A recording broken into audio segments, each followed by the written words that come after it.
warahmatullahi wabarakatuh. Selamat siang, salam sejahtera untuk kita semua. Om Swastiastu, nama budaya, salam kebajikan. Halo semuanya, gimana kabarnya? Pasti baik-baik aja kan? Di sini saya ingin menceritakan tentang pencemaran yang ada di Indonesia.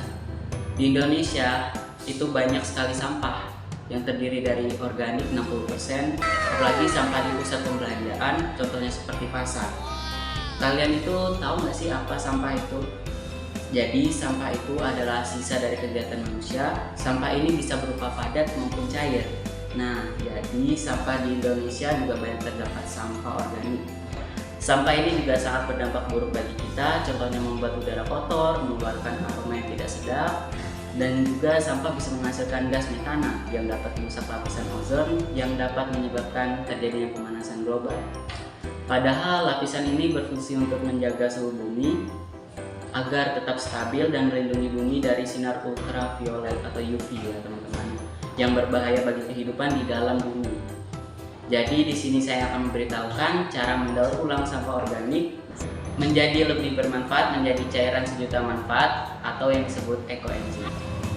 Apa sih ekoenzim itu? Jadi ekoenzim itu adalah larutan zat organik kompleks yang diproduksi dari proses fermentasi sisa organik yang terdapat gula dan air.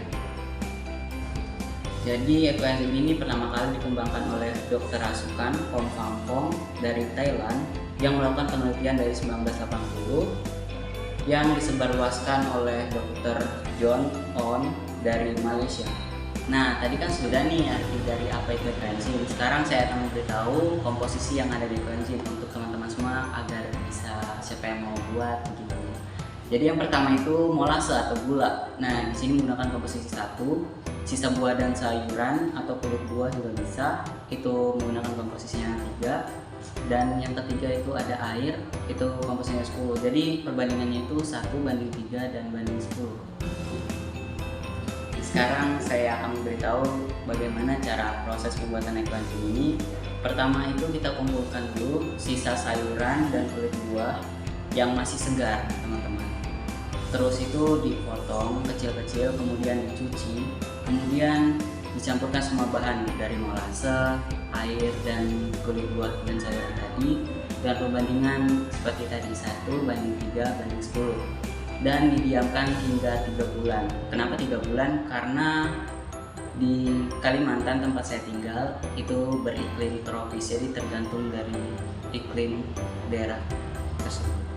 Nah, jadi teman-teman, maksud dari 1:3 banding 10 tadi, yang satu itu molase, itu maksudnya dari 100 gram molase, dan sisa buah dan sayuran itu 3 atau 300 gram, dan air itu 1000 ml atau 1 liter ya teman-teman, biar sebutnya gampang aja lah.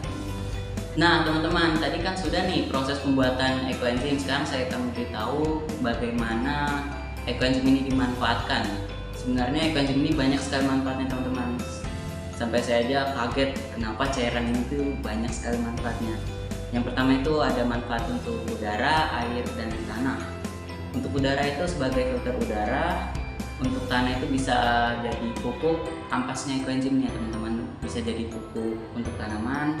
Terus itu untuk air itu bisa sebagai pembersih saluran pipa air rumah tangga teman-teman yang disebabkan sampah-sampah manusia. Nah, ekoenzim ini juga bisa untuk manfaat medis loh teman-teman. Yang pertama itu meredakan infeksi dan alergi pada anak-anak yang masih balita, bayi, dan segala umur juga bisa sih. Yang kedua itu sebagai detox dan imun tubuh. Yang ekoenzimnya ini tidak diminum teman-teman, itu dari udaranya dari ekoenzim ini. Yang ketiga itu menyembuhkan luka bakar.